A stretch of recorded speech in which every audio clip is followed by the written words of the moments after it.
हरे कृष्णा। सभी का बहुत बहुत स्वागत है। आज के अध्याय का नाम है श्रद्धा त्रय विभाग योग, यानी श्रद्धा के तीन विभाग। श्रद्धा के तीन विभाग किए गए हैं, वो हम क्या है देखने वाले हैं। 16वें अध्याय का जो अंत किया था भगवान ने, वो क्या बताया था? बताया था यश शास्त्र विधि मुत्सृज्य वर्तते काम कारतः न स सिद्धिम अवाप्नोति न सुखम न पराम गतिम तस्मात् शास्त्र विधान तस्मात् शास्त्र प्रमाणम ते कार्याकार्य व्यवस्थितो ज्ञात्वा शास्त्र विधानोक्तम कर्त कर्म कर्तुम इहार्हसि। तो भगवान ने बोला था, जो शास्त्रों के आदेशों की अवहेलना करता है और मनमाने ढंग से कार्य करता है, उसे न तो सिद्धि, न सुख, न ही परम गति प्राप्त हो सकती है। इसलिए मनुष्य को यह जानना चाहिए कि शास्त्रों के विधान के अनुसार क्या कर्तव्य है और क्या अकर्तव्य है। तो ये हमने शास्त्रों से जानना चाहिए। उसे ऐसे विधि विधानों को जानकर कर्म करना चाहिए जिससे वह क्रमशः ऊपर उठ सके। तो ये भगवान बताते हैं कि हमको अपने मनमाने ढंग से कार्य नहीं करना है, हमको वही कार्य करना है जो शास्त्रों में दिए हैं, है ना। क्या कर्तव्य है, क्या अकर्तव्य है। अब यहाँ पर फिर ये 17वां अध्याय चालू होता है। यहाँ पर शुरुआत होती है जो हम्म, तो यहाँ पर अर्जुन के प्रश्न से शुरुआत होती है, क्योंकि 16वें अध्याय का अंत हुआ था। भगवान ने बोला था कि शास्त्रों का आधार लेना ही चाहिए, हमने अपने मनमाने ढंग से कार्य नहीं करना चाहिए। इसलिए अर्जुन पूछ रहे हैं। अर्जुन उवाच ये शास्त्र विधि मुत्सृज्य यजन्ते श्रद्धयान्वितः तेषां निष्ठा तु का कृष्ण सत्वमाहो रजस्तमः। अर्जुन ने कहा, हे कृष्ण, जो लोग शास्त्रों के नियमों का पालन नहीं करते, एक मिनट,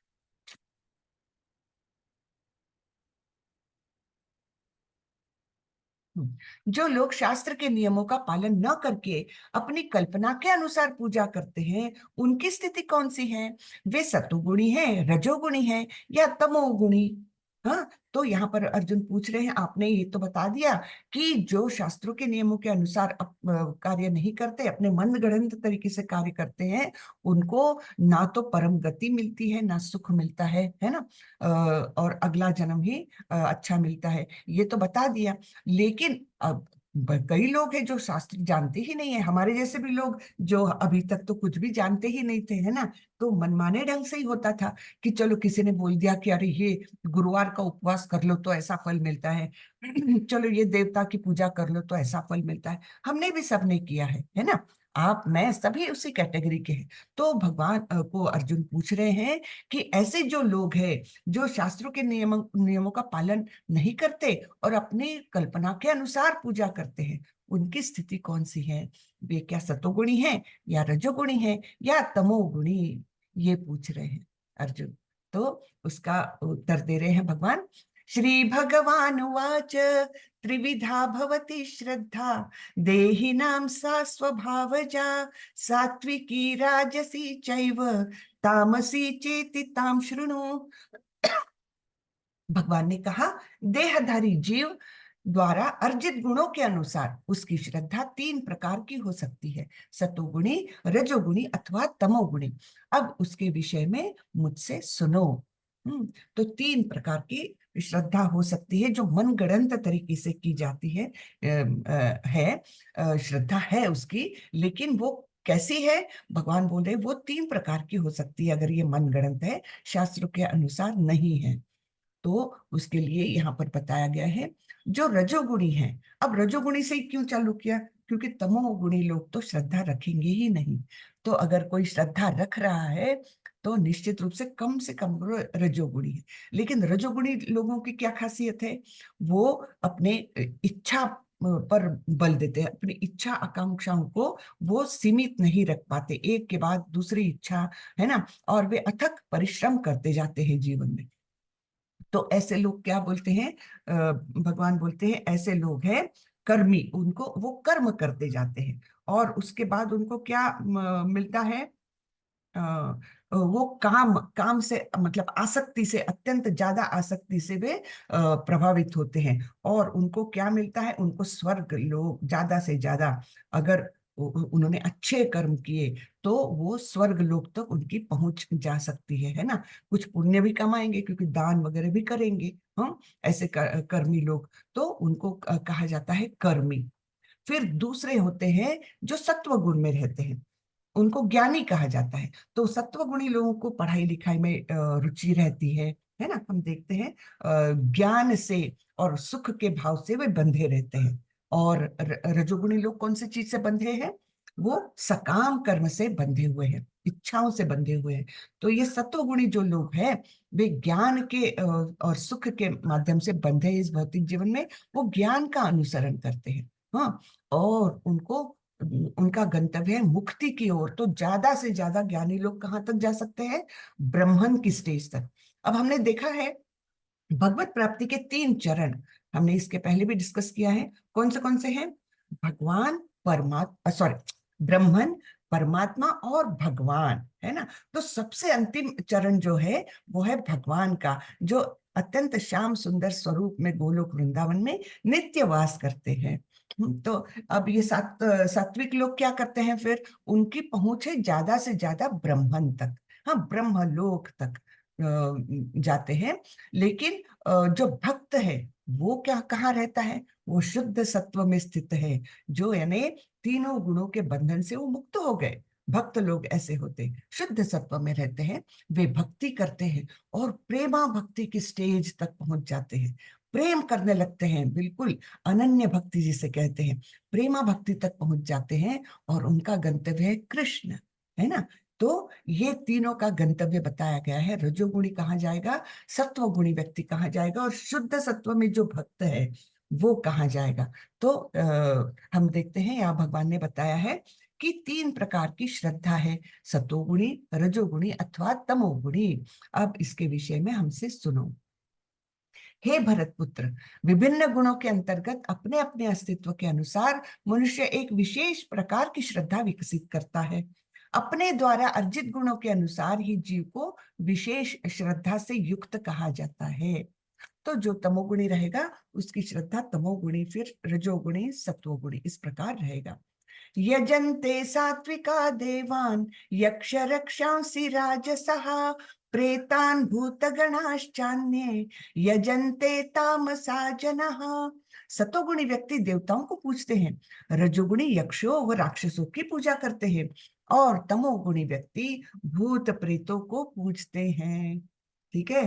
तो देवता लोगों के पास कौन जाते हैं पूजने के लिए, महालक्ष्मी माते मुझे धन दो, मेरे बच्चे को नौकरी लगा दो, है ना, मेरी बेटी को अच्छा वर दिलवा दो। ये सब कौन करते हैं, ये सतोगुणी व्यक्ति। कम से कम वो देवताओं तक तो जाते हैं, है ना। और देवताओं को इन लोगों की इच्छा पूर्ति का कौन वो करता है, अनुमोदन देता है, अनुमति देता है, कृष्ण स्वयं, है ना। भगवान ने इसके पहले कहा था अध्याय में कि ये लोग भी मेरी ही पूजा करते हैं, किंतु अविधि पूर्वकम।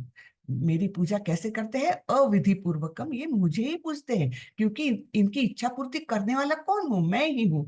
और ये देवता लोग कौन है, मेरे ही अंग स्वरूप है, मेरे ही अंश स्वरूप है।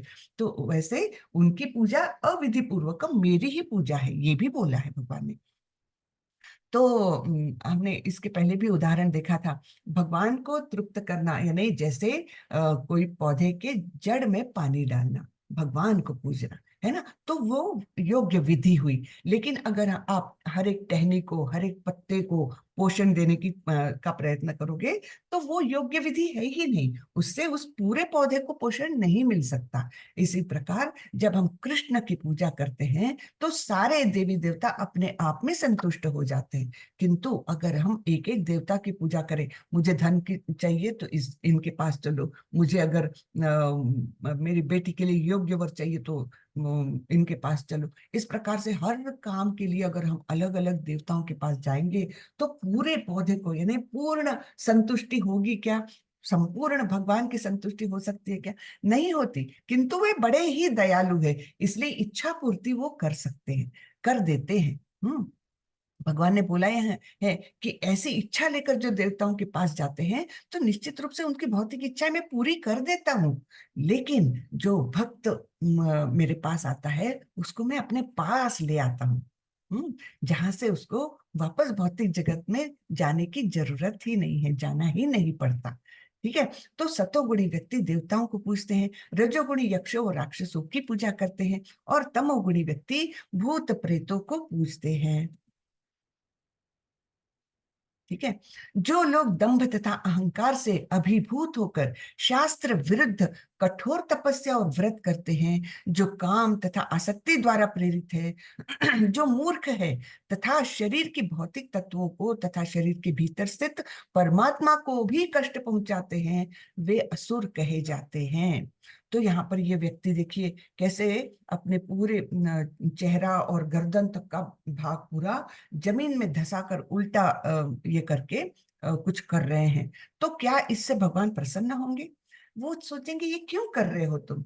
हाँ, क्यों अपने शरीर को भी कष्ट दे रहे हो, और उसके अंदर मैं भी हूं, मैं भी तो दुखी हो रहा हूं, तुम इतने कष्ट पा रहे हो। तो ये इस प्रकार की जो आसक्ति है कि मैं कुछ भी कर सकता हूँ, मैं मेरे शरीर को कितना भी कष्ट देकर मैं तपस्या कर सकता हूँ, ये एक अहंकार है ना। तो भगवान बोल रहे हैं ये ऐसे लोग दंभ और अहंकार से प्रेरित होकर ऐसी तपस्या करते हैं। जैसे रावण ने पूरा कैलाश पर्वत मैं उठा के लंका ले जाऊंगा, हाँ, इस प्रकार से ये कैलाश पर्वत उठाया था। फिर शिव जी ने एक पैर थोड़ा सा दबा दिया तो वो एकदम कठिनाई में पड़ गए। इस प्रकार ये सब है ना, जो अपने शरीर को भी कष्ट देते हैं और परमात्मा को भी दुखी करते हैं, तो इनको कहा गया है असुर।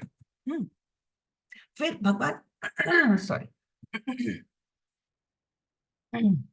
तो भगवान अब अलग अलग कैटेगरीज बताते हैं कि किस प्रकार का भोजन इन तीनों गुणों में जो लोग हैं उनको किस प्रकार का भोजन पसंद है, ये भी बता रहे हैं। तो जो भोजन सात्विक व्यक्तियों को प्रिय होता है, वह आयु बढ़ाने वाला, जीवन को शुद्ध करने वाला तथा बल, स्वास्थ्य, सुख तथा तृप्ति प्रदान करने वाला होता है। ऐसा जीवन रसमय, स्निग्ध, स्वास्थ्यप्रद तथा हृदय को भाने वाला होता है। हम्म तो सात्विक लोगों को ऐसा आहार पसंद है जो एकदम शुद्ध सात्विक हो। शुद्ध सात्विक तभी रहेगा जब वो पूर्णतः वेजिटेरियन रहेगा। अब आप बोलोगे कि क्या पत्ते तोड़ते हैं उसकी सब्जियां बनाते, क्या उसमें जीव नहीं रहते? रहते हैं, लेकिन जब हम उनको कृष्ण को अर्पण कर देते हैं तो वो पूरी तरह से शुद्ध हो जाता है। तो इसलिए कृष्ण का भोग लगाया हुआ भोजन खाना ही अत्यंत आवश्यक है। जैसे हमने तीसरे अध्याय में भी देखा था कि जो मुझे अर्पित किए बिना भोजन खाता है वो वास्तव में पाप खाता है ना। और ऐसा भोग करने वाला, अपनी इंद्रिय तृप्ति के लिए सारे भौतिक चीजों का भोग करने वाला व्यक्ति वस्तुतः चोर कहलाता है। ऐसे भगवान ने बहुत स्ट्रॉन्ग शब्दों में तीसरे अध्याय में बोला हुआ है ना। तो हम अगर भगवान को बिना अर्पण किए अगर ये सात्विक भोजन भी खाते हैं, तब भी हम वास्तव में पाप खाते हैं।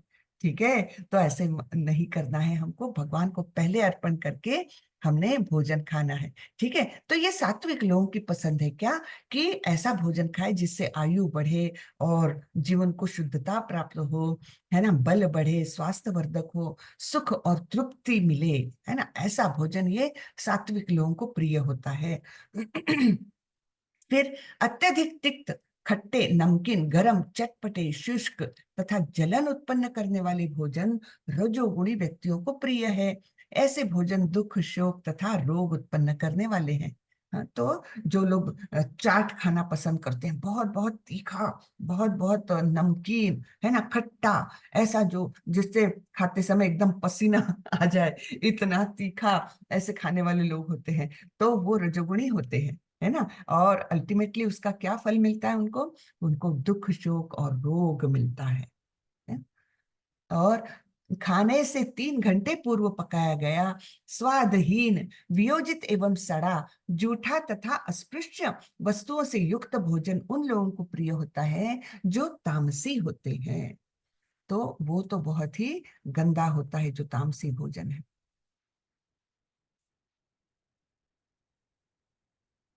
तो यहाँ पर हम देखते हैं ये सात्विक भोजन है, ये भी सात्विक भोजन है ना। कुछ दूध में पकाया हुआ वो है, जैसे खीर वगैरह, ये सब फल है। और ये शुद्ध शाकाहारी भोजन है।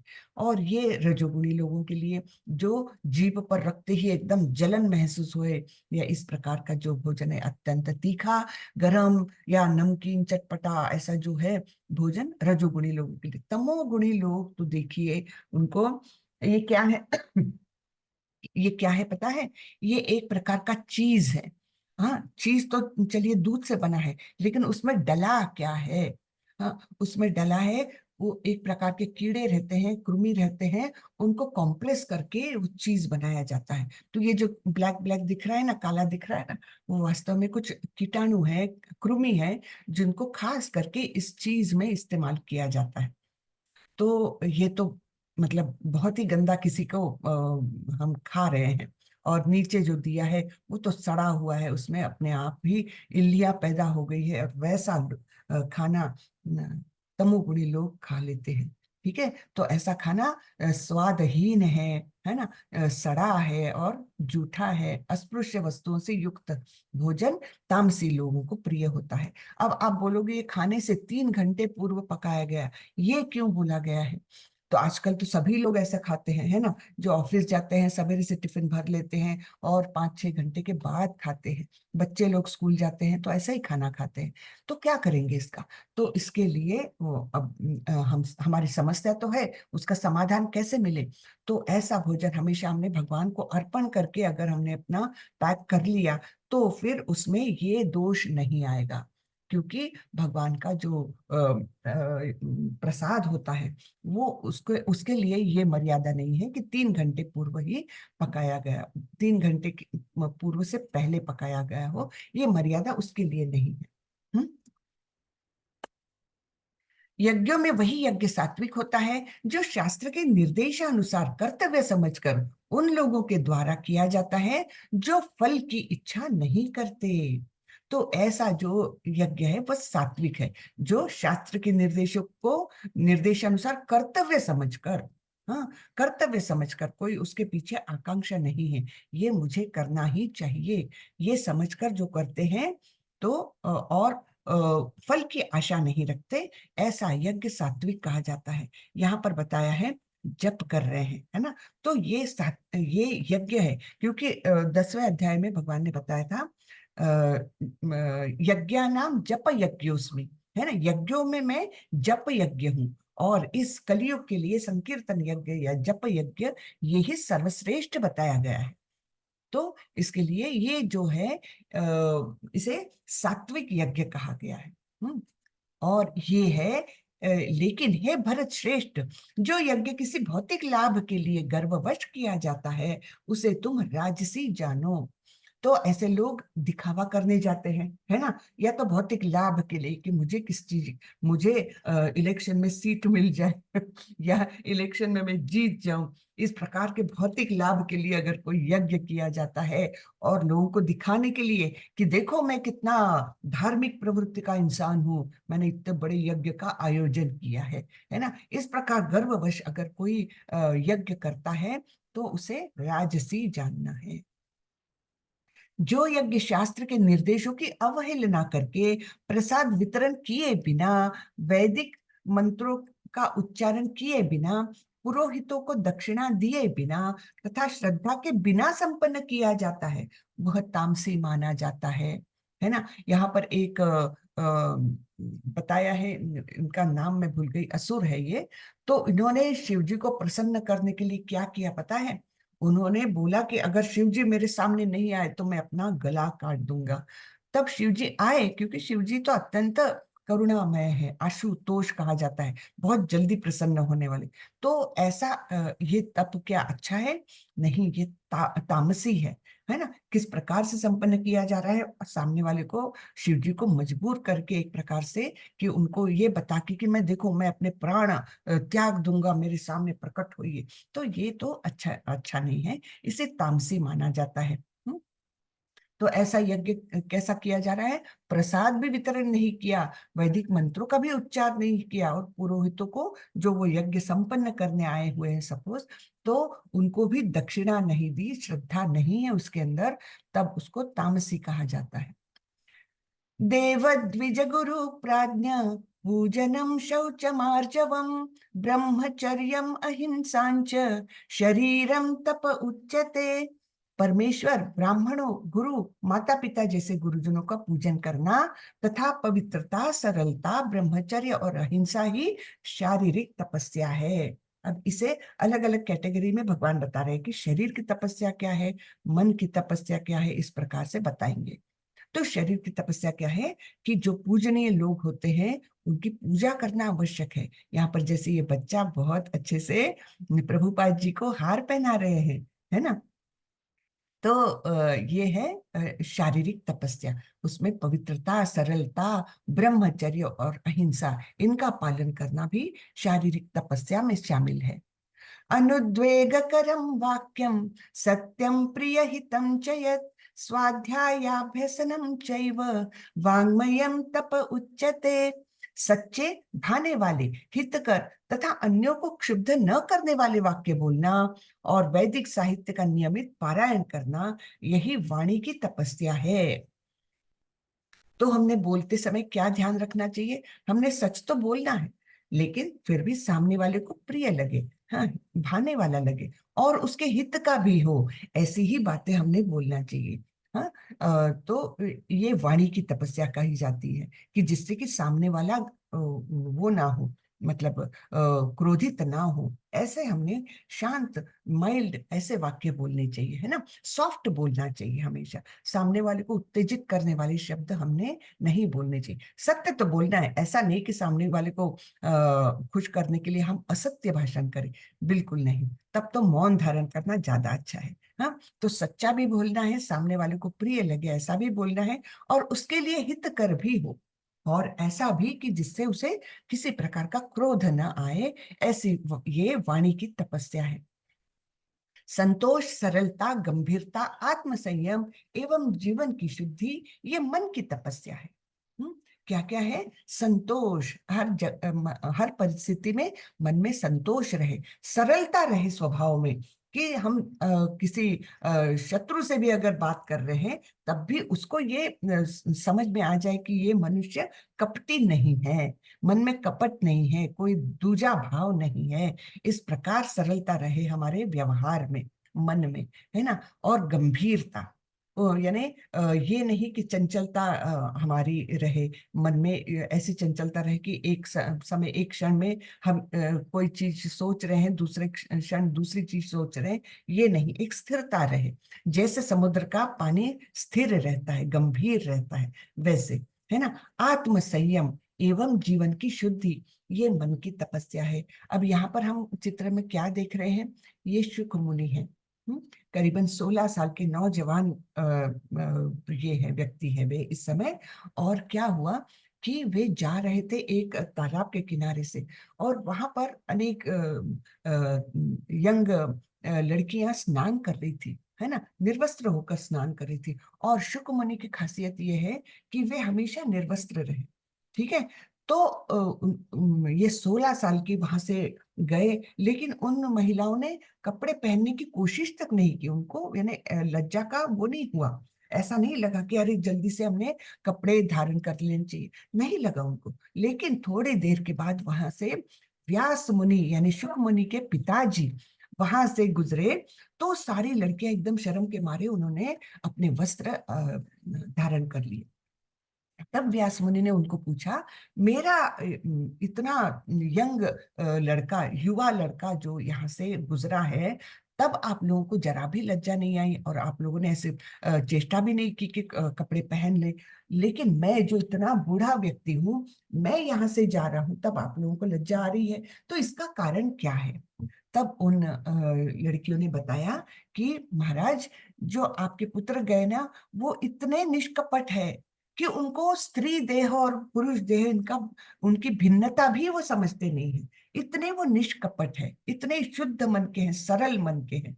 हाँ, क्योंकि मतलब जब देह के प्रति अलग अलगाव हो जाता है तब लज्जा का अनुभव आएगा। लेकिन जब एक देह और दूसरे देह में अंतर ही नहीं है, केवल वो परमात्मा की का ही दर्शन कर रहे हैं, तब वो उस स्त्रियों को मतलब ये अनुभव हुआ कि इनसे लज्जा करने की कोई आवश्यकता ही नहीं, क्योंकि इनकी दृष्टि तो बहुत ही उच्च कोटि की है। लेकिन उन लड़कियों ने बताया कि महाराज, आप तो मतलब आप तो शादीशुदा है, आप तो गृहस्थ जीवन में है, तो इसलिए आपको ये भिन्नता पता है कि स्त्री देह और पुरुष देह भिन्न है, और इस कारण हमें एकदम लज्जा का अनुभव हुआ। तो ये है, कितना शुद्ध मन होगा शुक मुनि का। आप सोचिए कि वो देह को भिन्न देख ही नहीं रहे हैं, वो केवल परमात्मा का एहसास करते हैं। ठीक है, तो ये है मन की तपस्या। हम्म। श्रद्धया परया तप्तम तपस्तत्त्रिविधं नरहि अफलाकांक्षिभिर्युक्तैः सात्विकं परिचक्षते। भौतिक लाभ की इच्छा न करने वाले तथा केवल परमेश्वर में प्रवृत्त मनुष्यों द्वारा दिव्य श्रद्धा से संपन्न यह 3 प्रकार की तपस्या सात्विक तपस्या कहलाती है।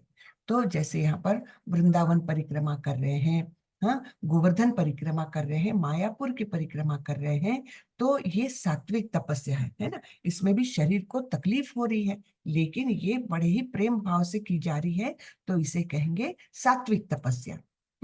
सत्कार मान पूजार्थम तपोदम्भेन चैव यत् क्रियते तदिह प्रोक्तम राजसं चलमध्रुवम्। जो तपस्या दंभ पूर्वक तथा सम्मान सत्कार एवं पूजा कराने के लिए संपन्न की जाती है, वह राजसी यानी रजोगुणी कहलाती है। यह न तो स्थायी है और न शाश्वत।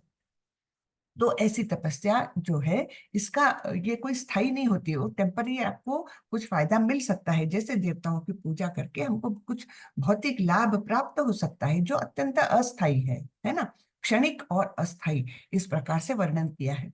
तो वैसा ही ये जो तपस्या बताई है, जो दंभ पूर्वक कि लोगों को दिखाने के लिए, जिससे मेरी वाहवाही हो, है ना, तो दंभ पूर्वक, और या तो फिर सम्मान सत्कार एवं पूजा कराने के लिए, कि लोगों को लगे कि ये बड़ा ही धार्मिक है ना, लोगों को लगे कि ये बड़ा ही अच्छा इंसान है, और वो हमें मान दे, है ना, वो हमारी पूजा करे।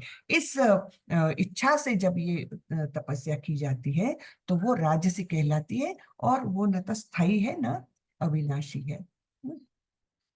मूढग्राहेणात्मनो यत् पीडया क्रियते तपः परस्योत्सादनार्थं वा तत्तामसमुदाहृतम्।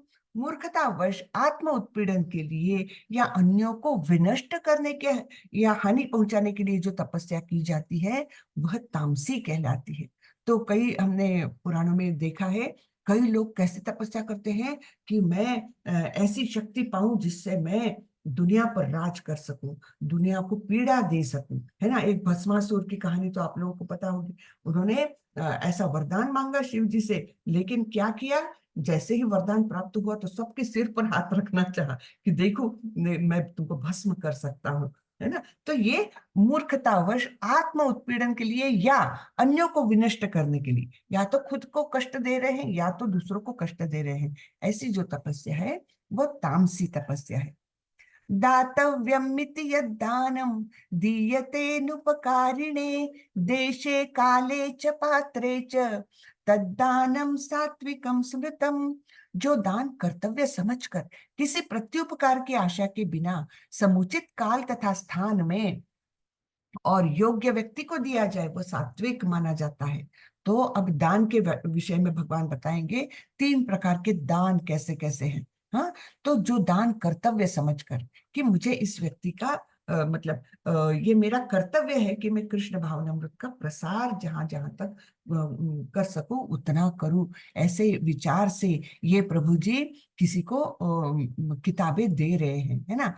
और उनको कोई प्रत्युपकार की आशा है क्या, कि बदले में मुझे कुछ मिले, नहीं, है ना, किसी भी प्रत्युपकार की आशा के बिना ये डिस्ट्रीब्यूट कर रहे हैं और समुचित काल तथा स्थान में अच्छी जगह पर दे रहे हैं। ये नहीं कि गंदी जगह पर, गलत जगह पर दे रहे हैं, ऐसे नहीं है। और योग्य व्यक्ति जिसको इंटरेस्ट है, जो उसके प्रति कुछ उत्सुकता दिखा रहा है, उसी को ये दान दिया जाना चाहिए, है ना। तो ऐसा जो दान है वो सात्विक दान माना जाता है। भगवत गीता में भी भगवान ने कहा है कि जिसको श्रद्धा नहीं हो, जिसको निष्ठा नहीं हो, उसको ये गीता का ज्ञान देना नहीं चाहिए। हमारे जो 10 अपराध है, नाम अपराध है ना, जो हम रोज बोलते हैं मंदिर में, तो वो नाम अपराध में भी एक अपराध बताया गया है कि जिसकी श्रद्धा नहीं हो, उसको इस जप के ग्लोरीज के बारे में, यानी जप कितना महत्वपूर्ण है इसके बारे में ना बताया जाए, क्योंकि वो अपमान करेगा। है, नाम यानी साक्षात भगवान, उस नाम का भी अपमान करेगा। तो ऐसे व्यक्ति को इस ग्लोरीज के बारे में, यानी जप के कितने फायदे हैं, जप से क्या हो सकता है, इसके महत्व के बारे में अश्रद्धालु व्यक्ति को ना बताया जाए। ये एक इंस्ट्रक्शन है जो नाम अपराध हम बोलते हैं उसमें। तो यहाँ पर किसको दिया जा रहा है? योग्य व्यक्ति को, जिसको उसमें इंटरेस्ट है कि हाँ क्या है कृष्ण, क्या है कृष्ण लीलाएं, है ना, इसको पढ़ के क्या होता है, ये सब जिसको इंटरेस्ट है उसके लिए। फिर यहाँ पर नंद महाराज का भी बताया गया है, जब कृष्ण जन्म हुआ था उनके घर में, तब उन्होंने ऐसा दान दिया था, सात्विक दान, है ना, कि जो सामने व्यक्ति चाहे उसको वो दान प्रेम से, श्रद्धा पूर्वक, कि मेरे घर में खुशी है तो मैं भी मेरी खुशी बांटना चाहता हूँ। तो ये है सात्विक दान। फिर ये देखते हैं, हमने ऐसे चित्र तो कोरोना काल में बहुत जगह देखे होंगे, है ना। यत्तु प्रत्युपकारार्थं फलम् उद्दिश्य वा पुनः दीयते च परिक्लिष्टं तद्दानं राजसंस्मृतम्। किंतु जो दान प्रत्युपकार की भावना से या कर्म फल की इच्छा से या अनिच्छा पूर्वक किया जाता है, वह रजोगुणी या राजसी कहलाता है। तो यहाँ पर ये व्यक्ति क्या कर रहा है? काम तो अच्छा कर रहे हैं, है ना, किसी गरीब व्यक्ति को अन्नदान कर रहे हैं, खाने पीने की वस्तु दान कर रहे हैं, लेकिन साथ में कर क्या रहे हैं? सेल्फी ले रहे हैं, जिससे वो सेल्फी अपने दोस्तों में शेयर करके, अपने जानने वालों में शेयर करके ये बताएं कि देखो मैं कितना अच्छा व्यक्ति हूँ। यानी मान सम्मान की अपेक्षा से कर रहे हैं, प्रत्युपकार की भावना से कर रहे हैं, है ना, या कर्म फल की इच्छा से कर रहे हैं। तो ऐसा जो दान है उसे कहा गया है राजसी। हम्म। अदेश काले यद्दानम अपात्रेभ्यश्च दीयते असत्कृतम अवज्ञातम तत्तामसमुदाहृतम। तथा जो दान किसी अपवित्र स्थान में, अनुचित समय में, किसी अयोग्य व्यक्ति को या बिना समुचित ध्यान तथा आदर से दिया जाता है, वह तामसी कहलाता है। तो यहाँ एक व्यक्ति क्या मांग रहा है? Help, I need money for weed. यानी नशा करने के लिए मुझे पैसों की जरूरत है, कृपया मेरी मदद करें। तो ऐसे व्यक्ति को अगर हम दान देते हैं, तो क्या वो दान अच्छा है? क्या वो सात्विक है? बिल्कुल नहीं। क्या वह राजसी है? बिल्कुल नहीं। वो है तामसी दान, है ना। किसी व्यक्ति को गलत काम के लिए हम दान दे रहे हैं, इसीलिए हम लोग ये करते हैं ना। कई बार हम देखते हैं छोटे छोटे बच्चे या बड़े लोग भी चौराहे पर भीख मांगते हैं, है ना। अब अगर हमको हमको करुणा तो आती है, निश्चित रूप से बहुत मन में करुणा आती कि चलो इसको, इस व्यक्ति को हम कुछ मदद कर दे। लेकिन होता क्या है अगर हम उनको पैसा देते हैं ना, तो कहीं ना कहीं वो टोली का लीडर बैठा रहता, वो सारे पैसे छीन लेता है उन बच्चों से और गलत काम में लगाता है ना। या फिर एक वो टोली में ना भी शामिल हो, लेकिन अगर हम उसको पैसा देते हैं और उससे जाकर वो व्यक्ति नशा पानी करता है, कुछ नशा कर लेता है, तो वो भी बहुत गलत काम है। ऐसे समय में कहा जाता है कि ऐसे दान देने से अगर गलत कर्म हो रहा है, तो उसका आधा पाप हमको भी लगता है, क्योंकि हमने एक तरह से उसकी हेल्प की है वो गलत काम करने के लिए, तो उसका आधा पाप के भागीदारी हम भी बन जाते हैं। इसलिए दान देते समय भी हमने ये देखना चाहिए योग्य व्यक्ति को दे रहे हैं कि नहीं। हम्म। तब हमने दान देना चाहिए। ठीक है, तो अपवित्र स्थान में अनुचित समय में अयोग्य व्यक्ति को बिना समुचित ध्यान और आदर से अगर दान दिया जाए तो वो तामसी दान है। सृष्टि के आदि काल से ओम तत्सत ये तीन शब्द परम ब्रह्म को सूचित करने के लिए प्रयुक्त किए जाते रहे हैं। ये तीनों सांकेतिक अभिव्यक्तियां ब्राह्मणों द्वारा वैदिक मंत्रों का उच्चारण करते समय तथा ब्रह्म को संतुष्ट करने के लिए यज्ञों के समय प्रयुक्त होती थी। तो ओम तत्सत ये जो शब्द है तो वो परब्रह्म को सूचित करते हैं। परब्रह्म यानी पर ब्रह्म यानी भगवान है ना, ब्रह्म और पर ब्रह्म, तो पर ब्रह्म यानी भगवान, उनको सूचित करने के लिए ये हरि ओम तत्सत ऐसे शब्दों का उच्चारण वैदिक मंत्रों के पहले ये किया जाता है, जिससे कि हम भगवान को संतुष्ट कर सके। तो इसके बारे में बताया है, अतएव योगी जन ब्रह्म की प्राप्ति के लिए शास्त्रीय विधि के अनुसार यज्ञ दान तथा तप की समस्त क्रियाओं का शुभारंभ सदैव ओम से करते हैं।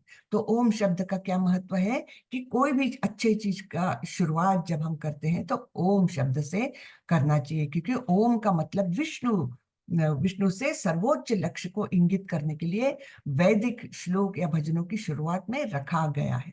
ओम शब्द भगवान को सूचित करता है ना, अक्षरों में ओम हूं मैं, ऐसे 10वें अध्याय में भगवान ने बताया है। मनुष्य को चाहिए कि कर्म फल की इच्छा किए बिना विविध प्रकार के यज्ञ तप तथा दान को तत् कहकर संपन्न करे। ऐसी दिव्य क्रियाओं का उद्देश्य भवबंधन से मुक्त होना होता है। तो पहले तो हमने भगवान के लिए ओम शब्द बोला, और तत् शब्द क्यों बोला, कि जिससे कि हम भवबंधन से मुक्त हो जाए, इस भवसागर से निकलने की इच्छा के लिए हम ये सब विधि कर रहे हैं, ये उससे स्पष्ट होता है। परम सत्य भक्ति में यज्ञ का लक्ष्य है। हाँ, लक्ष्य क्या है हमारा, कुछ भी बहुत आध्यात्मिक क्रिया करते हैं तो उसका लक्ष्य है परम सत्य यानी भगवत प्राप्ति। हाँ, तो उसके लिए हम सत्य शब्द से उसको अभिहित करते हैं। हे पृथा पुत्र, ऐसे यज्ञ का संपन्न करता भी सत्य कहलाता है, और जिस प्रकार यज्ञ तप तथा दान के सारे कर्म भी जो परम पुरुष को प्रसन्न करने के लिए संपन्न किए जाते हैं सत्य कहलाते हैं।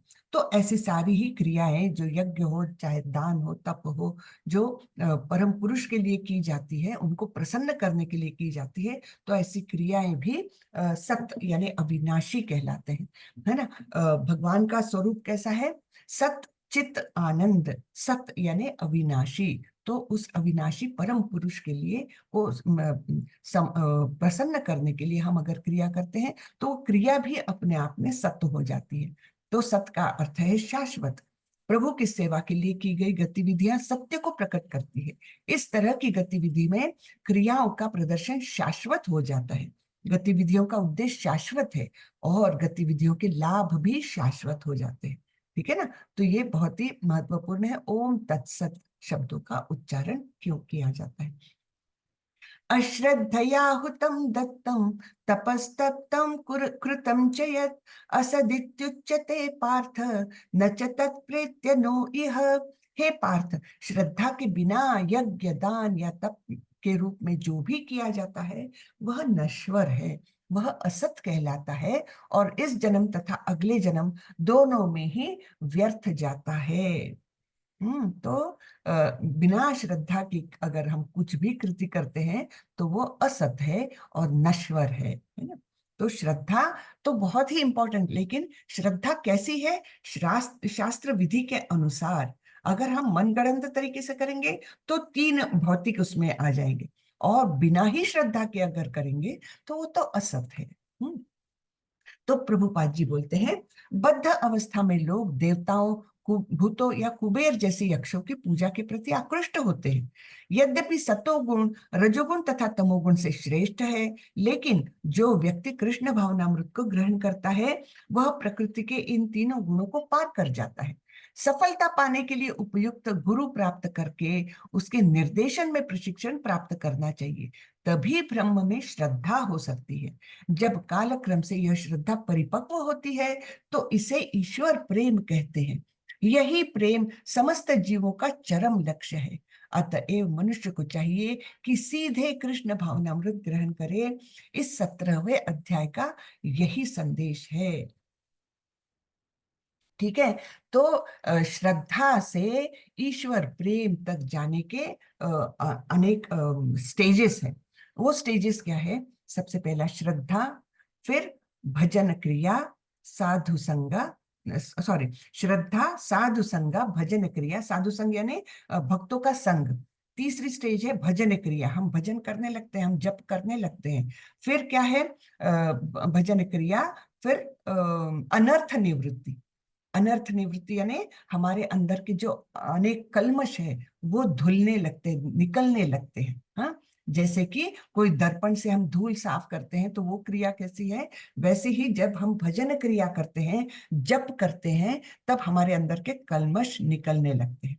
उसके बाद ये 4 स्टेजेस तो ऐसे स्टीप चढ़ाई है। हाँ, कठिनाई पूर्वक हमको यहाँ पर जाना पड़ता है। जब हमारे अंदर के कल्मश निकल गए, अनर्थ निवृत्ति हो गई, तब निष्ठा, हमारा दृढ़ विश्वास हो जाता है उसमें। हाँ, फिर आसक्ति होती है हमें भगवान के प्रति। आसक्ति के अब हम भगवान के प्रति मतलब अत्यंत आतुरता से हम सारी क्रियाएं करने लगते हैं। हम आसक्ति, फिर क्या? निष्ठा, आसक्ति, भाव। हाँ, निष्ठा, आसक्ति, नहीं, रुचि। निष्ठा, आसक्ति, रुचि। रुचि, उसमें रुचि पैदा हो जाती है अपने को, मतलब उसके बिना हम रह नहीं सकते, बस वो ही अच्छा लगने लगता है। फिर रुचि के बाद भाव, और उसके बाद प्रेम। तो ये स्टेजेस है, 9 स्टेजेस है श्रद्धा से लेकर प्रेम तक की। ठीक है। तो ये इस प्रकार जब कालक्रम से ये श्रद्धा परिपक्व होती है तो इसे ईश्वर प्रेम कहते हैं। श्रद्धा से लेकर ईश्वर प्रेम तक के बहुत ये 9 स्टेजेस होती है। इनको पार करके जब हम प्रेमा भक्ति में जाते हैं तब हमारा जीवन सफल है ना। तो ये बताया गया है कि इसके यही इस अध्याय का संदेश है कि किस प्रकार हम कृष्ण भावनामृत को ये करें। अगर हमारे मन में श्रद्धा है तो श्रद्धा, साधु संग, भजन क्रिया, अनर्थ निवृत्ति, ये स्टेजेस पार करके हम एक बार निष्ठा के स्टेज पर गए तो हमारा प्रोग्रेस फिर स्मूथली होता है। लेकिन तब तक का जो है, जो ऐसे पहाड़ी चढ़ते हैं ना हम, उसमें कैसे कष्ट होता है, वैसे कष्टदायक ये प्रवास है, लेकिन ये धीरे धीरे हो सकता है। ठीक है। तो ये अध्याय यही खत्म होता है। हम देखते हैं चैप्टर की समरी। अनधिकृत पूजा के बारे में अर्जुन की पूछताछ है ना, जो पिछले अध्याय का अंत किया था भगवान ने, कि शास्त्रों के अनुसार ही कार्य करना चाहिए। बिना शास्त्रों की अनुमति के अगर हम अपने मन गढ़ंत तरीके से कोई कार्य करेंगे तो ना तो सुख मिलेगा ना परम गति मिलेगी, इस प्रकार से भगवान ने बताया है। तो उसके बारे में अर्जुन पूछते हैं कि श्रद्धा तो है लेकिन वो शास्त्रों के आधार पर वो कार्य नहीं कर रहा, तो उसकी क्या गति है। तो भगवान ने बताया था कि 3 गुण जैसे हैं उसी प्रकार उसकी श्रद्धा कहलाती है। फिर तीनों गुणों में क्या उनको खाने के लिए पसंद हो सकता है वो बताए हैं।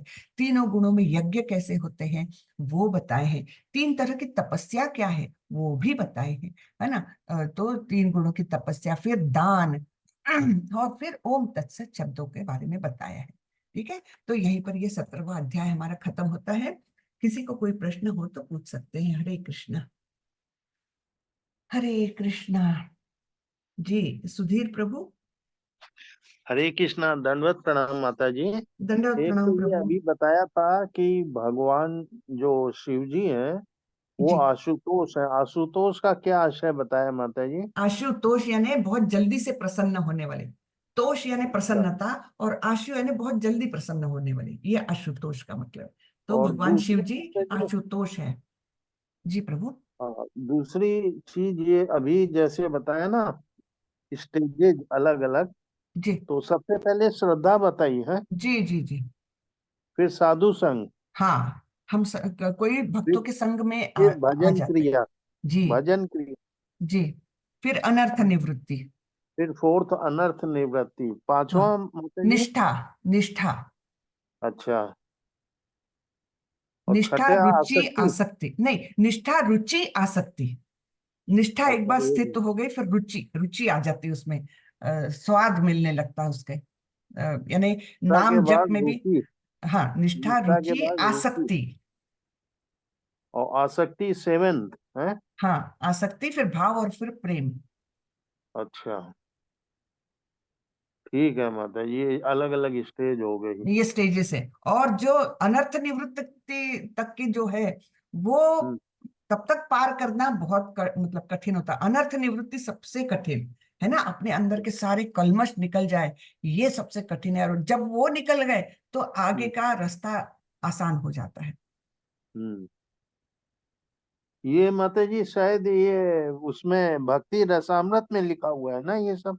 जी प्रभु, कहाँ लिखा है मुझे याद नहीं, इवन भगवत गीता में लिखा है। अच्छा, प्रभुपाद गीता जी ने में भी लिखा है। लिखा हाँ हाँ, है। अच्छा। लिखा है। ओ, ठीक है माता जी, बहुत बहुत धन्यवाद। धन्यवाद प्रभु। हरे कृष्णा। सबका नमस्ते। हरे कृष्णा। और किसी का? हाँ, नैन हरे शिखा कृष्ण माता जी। माता जी। हरे कृष्णा। हरे कृष्ण माता जी। हरे माता कृष्ण। जी, जो चैंटिंग का टाइम आपने बताया था जैसे 5 से 6, तो जी चैंटिंग का ये 5 से 6 टाइम, या कभी भी हम प्रभु की चैंटिंग कर लें? चैंटिंग तो देखो, कभी भी कर सकते हैं। बिल्कुल कर सकते हैं, बिल्कुल सही बोल रहे हैं आप। लेकिन जो मैंने बताया ना, सवेरे का समय कैसा रहता है, ब्रह्म मुहूर्त का बहुत शुद्ध समय रहता है। तो जैसे कोई नाव जा रही है और उसको उसके सपोर्टिंग अगर हवा मिल जाए तो वो नाव कैसे एकदम फास्ट जा सकती है ना। और अपोजिट उसमें जाए तो नाव को कठिनाई होगी आगे का प्रवास करने में, है ना, रेजिस्टेंस मिलेगा। तो वो है कि ब्रह्म मुहूर्त पर जब करे तो हम अपने मन से भी शुद्ध रहता, वातावरण भी शुद्ध रहता। और उसके कारण वो जो जप है उसमें हमको सपोर्ट मिलता है। तो वो मतलब बहुत अच्छे से जप हो सकता है। हाँ, तो आप माता जी कभी भी पाँच कोई से भी समय कर सकते हैं, ऐसी बात नहीं है, उसमें कोई समय का और काल का कुछ भी बंधन नहीं रखा हुआ है। किंतु वो ज्यादा अच्छा है। तो माता जी, ब्रह्म मुहूर्त का समय वो 3 से 4 कहते हैं, या 5 से 6 ही ब्रह्म मुहूर्त का समय? एक्चुअली हाँ, एक्चुअली 4:30 से 6 बोला जाता है। लेकिन अब बहुत लोग, हम लोग जैसे जल्दी उठ जाते हैं तो हम लोग जल्दी कर लेते हैं, जिससे कि शांति रहती ना, एक तो जी घर में माँ। एकदम शांति रहती। तो जैसे मैं जैसे 3 साढ़े 3 तक उठ ही जाती हूँ तो तब कर लेती हूँ मैं। तो 5 बजे तक मेरा हो जाता है ऐसे। जी माता जी। माता जी, एक ये चीज बताई थी, 16 मालाएं, कि हाँ, 16 मालाएं जब करिए, तो क्यों 14 नहीं, 15 नहीं, 17 नहीं, 16 क्यों? 16 का क्या महत्व है? इसका महत्व यही है कि प्रभुपाद जी ने बोला है, इसके दूसरा कोई एक्सप्लेनेशन नहीं है। प्रभुपाद जी ने अच्छा। बोला है कम से कम 16 माला। पहले तो लोग जैसे प्रभुपाद जी के जो गुरु थे वो तो 64 माला बोलते थे, 64 माला करनी है। उनके सारे जी। शिष्य 64 माला करते थे। लेकिन प्रभुपाद जी ने ये इस्कॉन मूवमेंट जो है वो विदेश में चालू की है, अमेरिका में चालू की। उनके लिए 64 यानी तो बाप रे, पहाड़ जैसा काम है ना। तो फिर वो बोले कि नहीं नहीं प्रभुपाद जी, ये तो 64 तो हो ही नहीं सकती। तो ऐसे करते करते प्रभुपाद जी ने बोला 16 माला मिनिमम मस्ट करना ही है। तो 16 माला ये प्रभुपाद जी का आदेश है, उसका कोई बाकी एक्सप्लेनेशन नहीं है। प्रभुपाद जी जी का आदेश माता है और हम प्रभुपाद जी को सर्वे सर्वा मानते हैं। आचार्य है वो इसकॉन के। तो जी। उन्होंने जो आदेश दिया वो हम पालन करते हैं। मिनिमम 16 माला, उस मैक्सिमम कुछ नहीं है उसका। मिनिमम 16 माला करके ही दिन चालू करना है, ऐसे। जी माता जी। माता जी, एक और प्रश्न है, जैसे अभी यहाँ शिव जी का वर्णन आया जी, कि वो तामस जी अपना मतलब असुर अपना गला उनको वो देने के लिए आते हैं, तो शिव जी प्रश्न होते हैं। तो ये शिव जी कौन, कौन है ने? मतलब शिव जी कौन है? देवता है या प्रभु देवता है? है, देवता है। ये देवता है। लेकिन ये मतलब शिव जी का वर्णन जो है ब्रह्म संहिता में आज जो पढ़ा मैंने ना, उसमें शिव जी का हाँ। वर्णन कैसा है? क्षीरम यथा दधि विकार विशेष योगात। हाँ, जैसे कुछ विशेष प्रक्रिया से दूध का दही बनता है, उसी प्रकार विशेष प्रक्रिया द्वारा विष्णु यानी कृष्ण वो इस भौतिक जगत में शिव जी के रूप में है। क्षीरम यथा दधि विकार विशेष योगात संजायते नहीं ततः पृथगस्ति हेतु। तो इनमें वैसे भिन्नता नहीं है, फिर भी भिन्नता है। लेकिन दूध का दही बन सकता है, दही का दूध नहीं बन सकता, है ना, ये भिन्नताएं हैं। तो ऐसे जो शिव जी है ये सबसे महान भक्त कहा जाता है इनको। हाँ, वैष्णवानाम यथा शंभु। तो जो वैष्णव यानी जो महान भक्त लोग हैं उनमें सबसे श्रेष्ठ कौन है, तो शिव जी है, ऐसा वर्णन है उनका। तो शिव जी को बहुत ही एक अलग स्थान प्राप्त है। हाँ, तो ऐसे शिव जी जी हैं माता और वे, उनकी क्वालिटीज क्या है, वो आशुतोष है, जो सबसे पतित लोगों को अपनाते हैं, जो भूत प्रेत बाकी लोग अपने पास भी नहीं भटकने देंगे, उनको ये अपने सहचर बनाते हैं। तो ऐसे अत्यंत करुणामयी, जो दुनिया की सबसे ज्यादा बुराइयां, हलाहल विष, जो जिन्होंने अपनाया और अपने कंठ में धारण किया, ऐसे हैं शिव जी, है ना। तो शिव जी जी का मतलब उनके समान तो कोई भी नहीं है, ऐसे उनका वर्णन है। वैष्णवानाम यथा शंभु, ऐसे। माता जी माता जी, आपकी आवाज कट रही है, क्या बोल रहे हैं माता जी? हरे सॉरी कृष्ण। माता जी, वो म्यूट हो गया था। जी, हरे कृष्ण माता जी। हरे माता कृष्ण। जी, जैसे हमने सुना हरिहर, हरिहर मिलन मतलब हरि का और हर का, हर हो गए शिव जी, हरि हो गए कृष्ण जी। तो ये एक ही रूप है, चाहे हाँ। हम उन्हें कृष्ण कहें चाहे हम शिव जी कहें, तो प्रभु तो आ, एक ही है वो। नहीं, थोड़ा सा वही थोड़ा डिफरेंस रहता है माता जी। शिव जी जो है वो भौतिक जगत में है, ठीक है। जब हमको भौतिक जगत को पार करना है तब जाकर हम कृष्ण के साथ मिलते हैं। कृष्ण तो आदि पुरुष है और उनसे अनेक एक्सपेंशन उनके होते गए, अनेक एक्सपेंशंस। सारे विष्णु रूप जो है वो एक्सपेंशंस है उनके। हाँ, जैसे अभी ब्रह्म संहिता में क्या बताया था कि विष्णु महान स इह यस्य कला विशेषु, कला यानी एक्सपेंशन का एक्सपेंशन का एक्सपेंशन, ये कला उनकी है। तो जो कुछ निर्मित है तो भगवान का ही, लेकिन एक एक का अलग अलग विशेषताएं दी गई है। जैसे शिवजी भौतिक जगत में इसका नाश करने के लिए, है ना, प्रलय के रूप में उनको दिया गया है। हर एक की क्वालिटीज अलग अलग, लेकिन कृष्ण तो कृष्ण है, वो उनका स्थान सर्वोपरि है।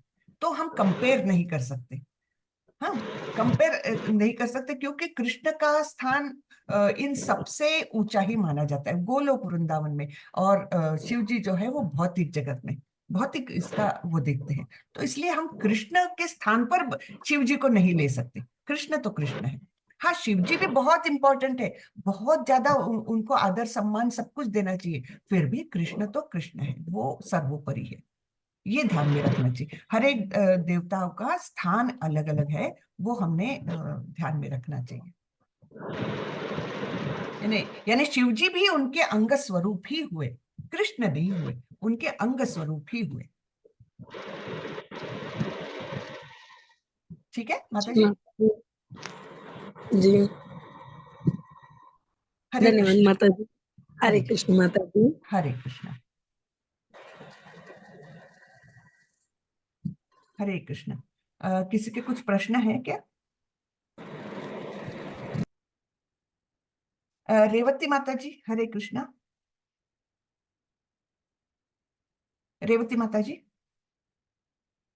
अनम्यूट करें माता जी। हाँ, हरे कृष्ण माता जी।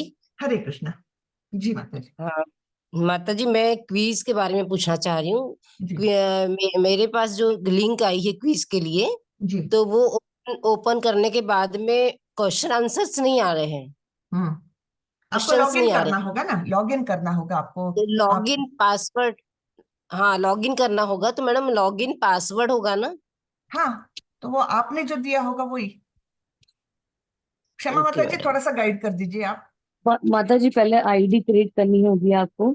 आप जैसे ही क्विज पे जाते हैं ना, तो एक वहां पे लिखा होता है रजिस्ट्रेशन करके, तो वहां पर आपको ओके अपनी आईडी क्रिएट करनी है। उसके बाद फिर आप लॉगिन करेंगे, और लॉगिन करने के बाद आपको अपना कोर्स चूज करना है, लेवल 1 वाला। वहां पे अगर आपको ओके। कोई भी डिफिकल्टी हो तो आप मेरे को मैसेज कर दीजिएगा, मैं हेल्प कर दूंगी आपकी। हाँ, हरे कृष्ण माता जी। तो आप क्षमा माता जी से हेल्प ले लीजिए और क्विज चालू कर दीजिए करना, हाँ, क्योंकि बस अब कल हाँ का दिन बचा है और फिर 22 तारीख से तो नया अपना लेवल 2 का चालू हो जाएगा। माता जी, हाँ आज मैं ग्रुप में लिंक डाल दूंगी लेवल 2 का। तो आप जी। सभी से अनुरोध है, आप सभी लोग लेवल 2 का बैच ज्वाइन कर लीजिएगा, फॉर्म फिल करके। भक्ति शास्त्री हाँ वाला मैडम। ज्वाइन करना, जिसमें डिटेल में गीता जी पढ़ने को आपको मिलेगा। हम्म। तो लेवल उसमें 2 टू, कोर्स हैं। हाँ, हाँ बताइए। उसमें 2 कोर्स हैं। एक भक्ति शास्त्री है जिसमें हम गीता जी को डिटेल में पढ़ते हैं, और एक है भक्ति सदाचार जिसमें हम भगवान की लीलाओं के बारे में जानते हैं। तो आप दोनों ही कोर्स ज्वाइन कर सकते हैं। भक्ति शास्त्री तो हफ्ते में 4 दिन होगा, और भक्ति सदाचार आपका संडे में 2 बजे से होगा। तो आप दोनों कोर्स ज्वाइन कर सकते हैं। ऐसा नहीं है कि एक ही कोर्स करना है, आप दोनों भी ज्वाइन कर सकते हैं और एक भी ज्वाइन कर सकते हैं। जैसा आपको सुटेबल लगे आप वो कोर्स ज्वाइन कर सकते हैं। हाँ माता जी, हरे हरे कृष्ण माता जी। हरे कृष्णा। क्षमा माता जी, कोई प्रश्न है क्या चैट में? नहीं माता जी, अभी नहीं तो मेरे को कोई प्रश्न दिख नहीं रहा है। जी। तो चलिए आज का सत्र यहीं खत्म करते हैं। कल का आखिरी दिन है, सभी लोग उपस्थित रहें कृपा करके। ठीक है, चलिए। वाचा कल्पतरुभ्यश्च कृपा सिंधुभ्य एव च पतितानां पावनेभ्यो वैष्णवेभ्यो नमो नमः। अनंत कोटि वैष्णव वृंद की जय, श्रीला प्रभुपाद की जय। हरे कृष्णा। हरे सभी कृष्णा हरे सभी। कृष्णा माता जी, दंडवत हरे प्रणाम। कृष्ण, हरे हरे कृष्णा, कृष्ण माता। हरे हरे कृष्णा। हरे कृष्णा कृष्ण दंडवत माता प्रणाम। जी, हरे कृष्ण। माता जी मुझे थोड़ा ऐड कर दीजिए, मैं अपना नंबर भेजी हूँ। कहाँ पर, कहाँ ऐड करना है कविता माता चैट जी? में, चैट में भेजी हूँ नंबर, इसी में लेवल 2 के लिए। माता जी आप मुझे मैसेज कर दीजिएगा, मैं आपको लिंक शेयर कर दूंगी। आपके पास मेरा नंबर है। जी ना, आपका क्या, क्षमा माता जी। अच्छा ठीक है, ओके माता जी। मैं आपको लिंक शेयर कर दूंगी माता जी। हरे कृष्ण। जी हरे माता कृष्णा। जी हरे आपका कृष्ण। कितने बजे होगा वो क्लास? 6 मेरा बजे ही होगा? मेरा हाँ लेवल हाँ, 2 का, हाँ 6 बजे होगा। ठीक है माता जी। सुबह 6 बजे किस से ही होगी माता जी की किस क्लास लेवल दिन 2 से की। होगा, किस भक्ति शास्त्री। मतलब कौन कौन से दिन होगा? सोमवार से गुरुवार, ठीक है माता जी। सोमवार मंगलवार बुधवार गुरुवार 4 दिन होगा। ठीक है, चलिए। हरे कृष्णा।